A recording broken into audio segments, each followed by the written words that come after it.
Hello, welcome back to Road to Master. Hope you all have an amazing day. We are here going over the final game from the Congress I played in the open section. So at this point, it was round 5 out of 5. I was on half a point from the previous round. I got paired as black here. Starting off with an e4. I went for a g6, looking for something a bit fun. Maybe see if we can get a Norwegian rat in the game. But it turned into more of a standard sort of perk setup, which is fine by me. Bishop e2, knight f6, knight f3, castles, and then e5.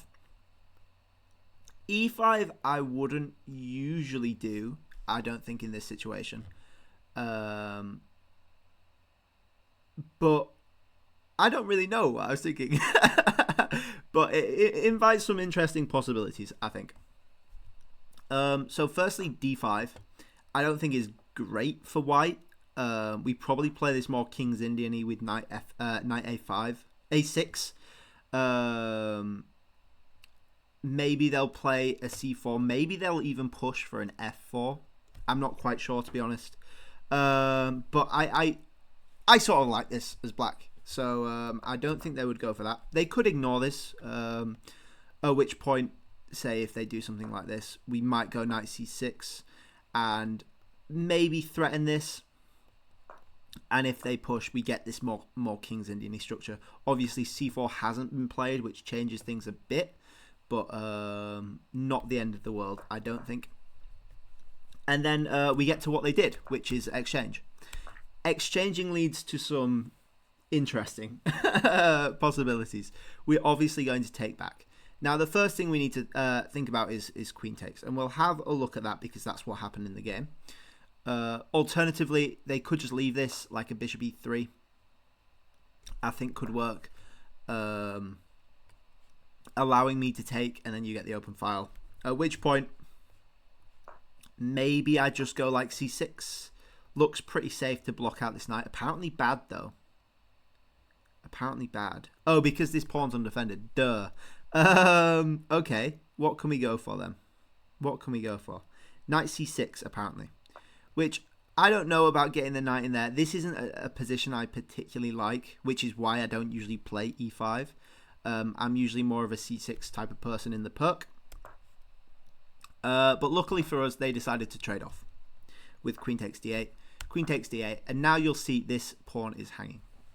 It's interesting if they take, and they did actually take in the game. Alternatively, bishop g5 works, pinning the knight to the rook, with, I guess, threats of potentially knight d5, which could be very, very awkward in that situation. So we probably have to go c6. Nope, apparently a mistake, because knight takes e5 is still hanging, so we have to go rook e8 potentially. Good move, not the best. What is the best move? Bishop g4. Ah, and you pin this knight to the bishop so they can't actually take. That's quite interesting. I'd be slightly worried about knight d5. Knight bd7 defends the knight, but then this is loose. But I guess if they ever do decide to take that, you go rook c8. And then you pick up this pawn with, I think, devastating consequences for black. No, apparently rook take. I don't know chess at all. Rook takes c2, apparently a huge miss, actually, because of bishop b5.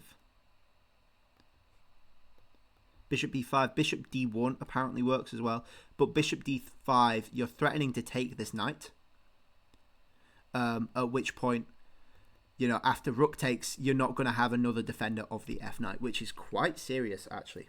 So maybe you just play down the pawn and claim your rooks are better. Knight takes d5. Really? Knight takes d5. And then bishop takes d8. Then knight f4. Oh, and you hit this bishop so you can retake. So bishop b5, hitting the knight. You don't really want to take. Do you want to take? But then this looks scary. Then this looks kind of scary. Really? Oh, I guess this bishop's always covering it as well. And they can't really kick that out. They could do king f8, apparently the move. And after h3, bishop takes f3. Wow. Yeah. That's quite cool. And then you've got time to go king e7. And you are up, not even up material here, but I think your pieces are just better somehow. Because this is hanging, I guess. But it's so hard to say this is like definitely better. And this is a significant advantage, right? So what is it? I guess two pieces for the rook, right? And they get an extra pawn. So even material, but generally I think the pieces outplay the rook in a lot of positions. In some, it might be different, but according to the computer, this one works. Anyway, they decided to take the pawn, which goes into some very cool lines. And the point is we actually have knight takes e4 here. And you will see this again in a similar situation in a game I played recently, which ended up horribly for me because you have to know what you're doing here because they do have some potentially sneaky moves. The best thing to do is just to take this and then we take, and it's about even, right? We have slight development, but also not at the same time because they cover d1, so they just move the bishop somewhere. And actually I think bishop g5 is quite nice, right? You go rook e8, and then you're potentially threatening like takes with check. That's very interesting. But there is a slight thing white can do here, which is take f7. Now usually in the regular sort of King's Indian lines, white hasn't castled here, so the king's still on e1. And the problem with taking on f7 is that there is actually a check on e1. So you can get rid of this knight. So this knight on e4 is no longer hanging, and then you're free to take the knight on f7. Unfortunately, we don't have this here, but we do have this tricky bishop here. So actually what we have to do is take the knight on f3. And you give up the rook, which I think is the only realistic thing to do. I did see maybe they could play bishop c4, which is interesting. But at which point we have rook d4. Apparently the computer move. I didn't see this, to be honest. But to be honest, where else are you going to go? There is potential for knight h6 double discovered check. So you have to move the king. King f8. And then you've still got two pieces hanging, which makes up for it, really. So you can try rook e1, apparently the way to go. And then rook takes c4. You get rid of the bishop. This is hanging, yes. But then you have this. Ooh, that's quite tricky. That is very, very tricky. I like that a lot. With the fork on the two rooks. Very, very interesting lines with bishop c4. That's probably what I would have tried to get out of this as white, but they decided to go for it, which I think is fair enough. You take the knight, it's tempting, but the problem is, once I take this with check, by the way, king h1, only legal move, we actually take your bishop on c1. And things are like, you can't take with the f pawn, with the f rook, sorry, because we have bishop takes b2, forking the rooks again. So you have to take back with the a rook. This is hanging. I'm not going to take this just yet, though. But the point is we have the bishop pair in a very, very open position.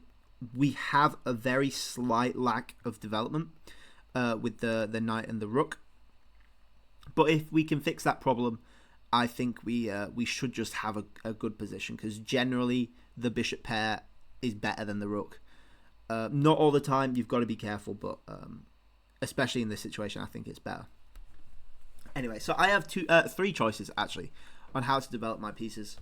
I would love the threat of a discovered attack if I can move this knight. So this move especially, if you go knight d7, you're blocking in your bishop again, which doesn't help. If you go knight a6, It works. I think actually the computer's suggesting that. But it seems a bit out of the way. And if you move your bishop anywhere, the knight's going to take your b pawn, which might not be the end of the world if you can get a rook b8 in to hit this pawn. But right now, I don't think works because obviously the knight's in the way, right? So I came up with knight c6, offering a trade of knights. If you do, you're kind of just simplifying for me. And I'm going to pick up all of these pawns, I think, eventually at some point. You probably want to try claim the open file. Maybe rook e1. But then, as well, like, there's threats of takes, and it's tricky, to say the least, I think. So he decided not to take, and went rook f d1, which I think was a mistake. Oh, we've lost the position. We've lost the position. Rook f d1, I think was a mistake because this rook's looking a tiny bit sad here. So if you go with this one, I think it's slightly better. Which makes sense because the knight is under attack. Alternatively, yeah, it just takes, right? It just takes. But my opponent decided to go rook f to d1 instead. I could take this, but the problem is then after rook takes check, our bishop's going to be pinned to the rook, and we can save that with a b6, bishop b7, but that's going to be very slow. And I think the thing we need to focus on here is being fast with our development. So I decided not to take and just go bishop f5, hitting the rook again, preventing any checks. Again, they can take, but I don't think that's going to be great for them, seeing as how our bishops are incredibly powerful. He decided to go for b7, which is slightly greedy, I think. And I actually have this really cool tactic here. Bishop takes b2. What is the idea behind bishop takes b2? Well, the rook only has one square to go. And if you see these, warning lights should be flashing in your mind, surely, because the bishop takes c2. And we are winning back the exchange. So we ended up getting 2 pieces for the rook. And now we're going to be up the exchange, which means we're just going to be up a piece, which is amazing, right? I'll take that any day of the week.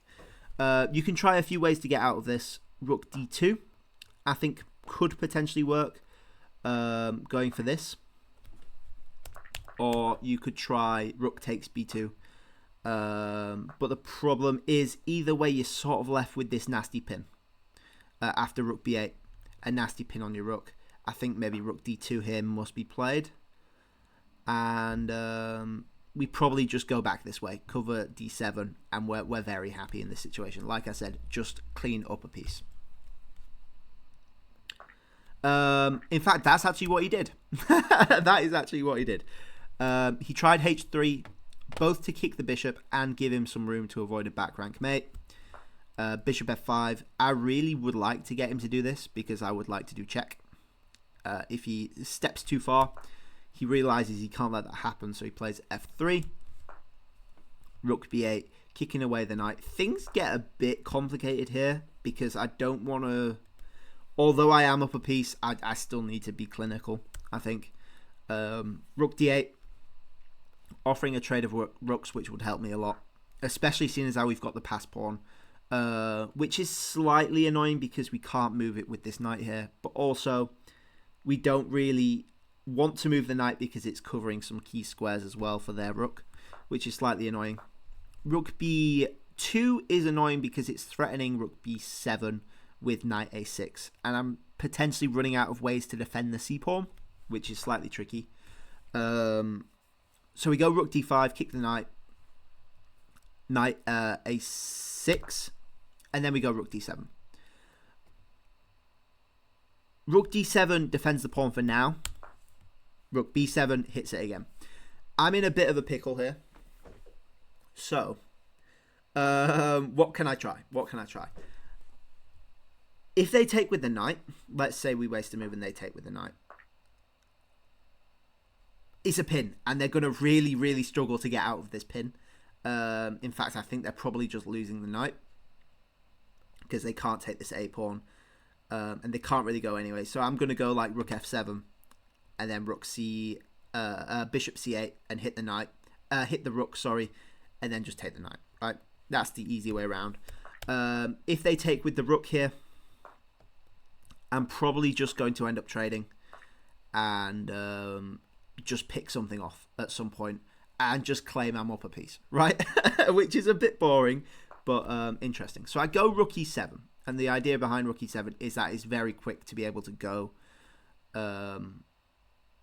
bishop c8, which I think is important. They decide not to take because taking with the rook is basically admitting defeat, and taking with the knight is even worse somehow.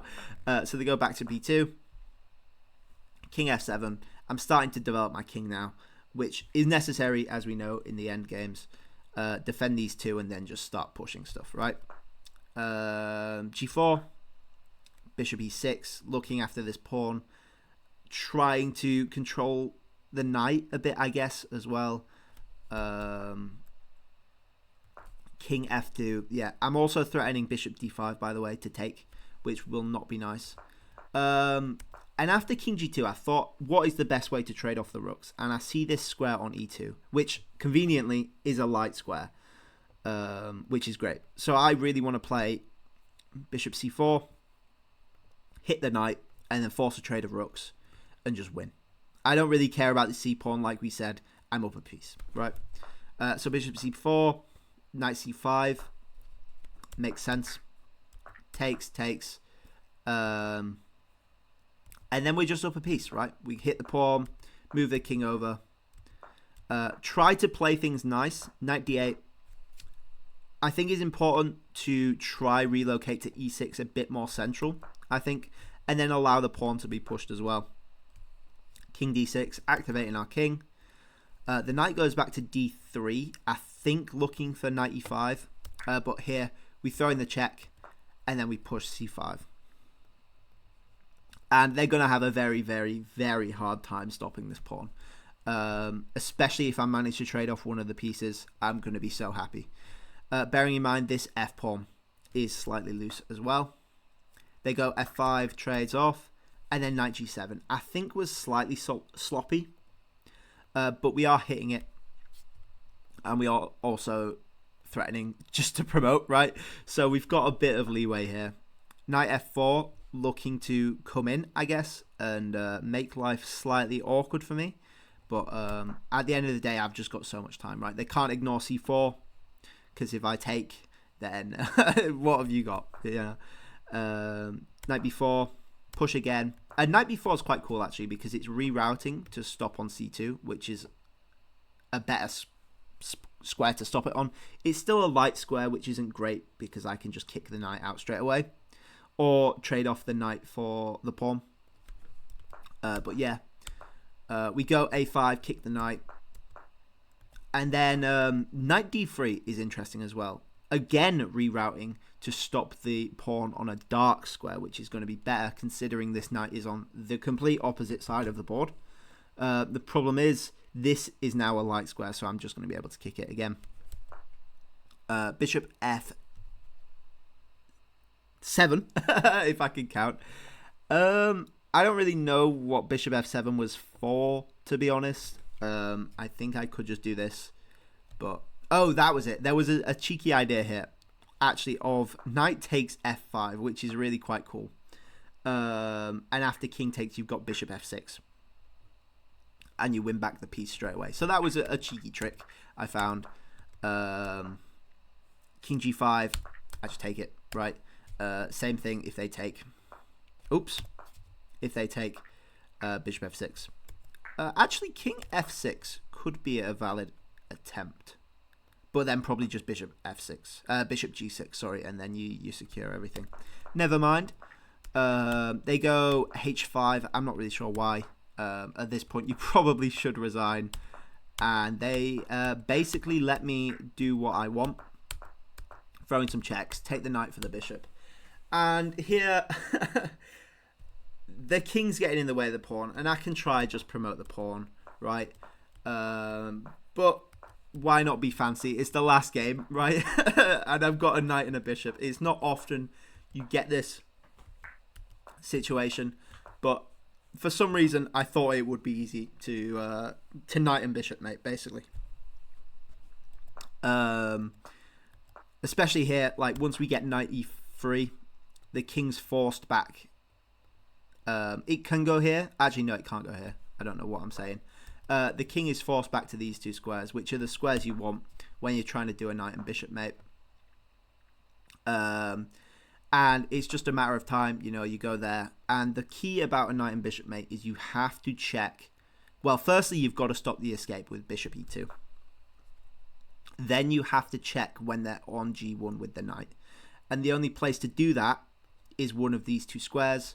Like I said, you need the bishop on e2 to cover f1. So you really need to get the knight to h3. So no matter how long it takes, the king can't go anywhere. You're just going to reroute the knight to h3. You've got to be careful because we can't go there. Sometimes in this situation, it does just work out for us. But if they had a spare move and it was our move here, we would have to waste a tempo with bishop c4 or bishop d3 or something to force them back onto the square. Check and then mate. But luckily this just worked out for us. Checkmate. Quite a cool way to finish, I think. Anyway, my first open. I enjoyed it. I really enjoyed it, actually. I was surprised I was playing in it, so I wasn't particularly prepared. I think my next tournament, I'm going to intentionally go for the open. I'm going to properly prepare for it and hopefully do slightly better because I think, really, it was closer than my score suggested.